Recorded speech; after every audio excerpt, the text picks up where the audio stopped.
Assalamualaikum warahmatullahi wabarakatuh. Perkenalkan, saya Audiva Putri Salsabila dengan NIM 147221116. Jadi di sini saya akan mempresentasikan artikel dari kelompok 3 dengan judul Perubahan Komposisi Zat Gizi Ikan Cakalang Katsuonus pelamis selama proses pengolahan ikan kayu.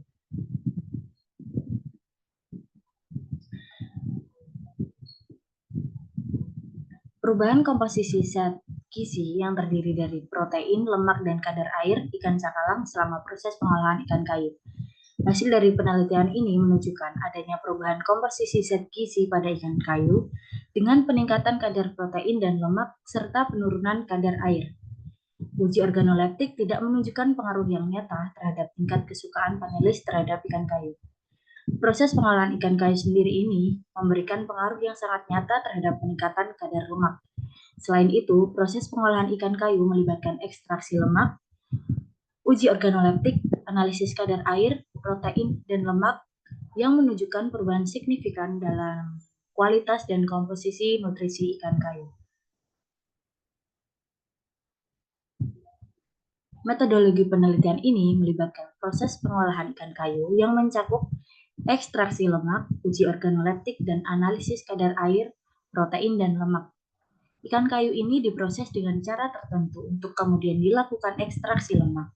Selanjutnya, dilakukan uji organoleptik untuk mengevaluasi preferensi panelis terhadap ikan kayu yang diserut dan dihaluskan.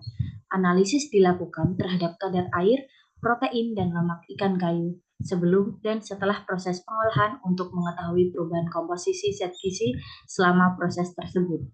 Metode analisis sidik ragam digunakan untuk mengevaluasi tingkat kesukaan panelis terhadap ikan kayu yang telah diproses.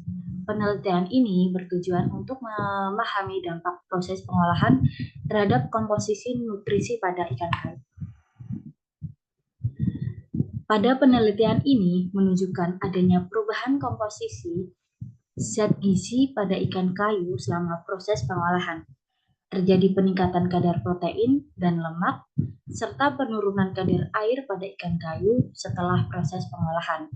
Meskipun panelis lebih menyukai ikan kayu yang diserut daripada yang dihaluskan, uji organoleptik tidak menunjukkan pengaruh yang nyata atau signifikan terhadap tingkat kesukaan panelis terhadap ikan kayu.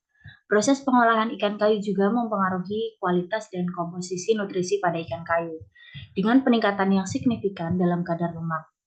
Penelitian ini memberikan pemahaman yang lebih baik tentang dampak proses pengolahan terhadap komposisi nutrisi pada ikan kayu.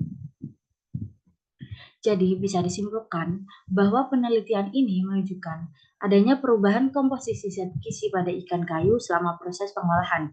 Terjadi peningkatan kadar protein dan lemak serta penurunan kadar air pada ikan kayu setelah proses pengolahan. Meskipun panelis lebih menyukai ikan kayu yang diserut daripada yang dihaluskan, uji organoleptik tidak menunjukkan pengaruh yang signifikan terhadap tingkat kesukaan panelis terhadap ikan kayu. Proses pengolahan ikan kayu juga mempengaruhi kualitas dan komposisi nutrisi pada ikan kayu, dengan peningkatan yang signifikan dalam kadar lemak. Penelitian ini memberikan pemahaman yang lebih baik tentang dampak proses pengolahan terhadap komposisi nutrisi pada ikan kayu. Sekian, terima kasih. Wassalamualaikum warahmatullahi wabarakatuh.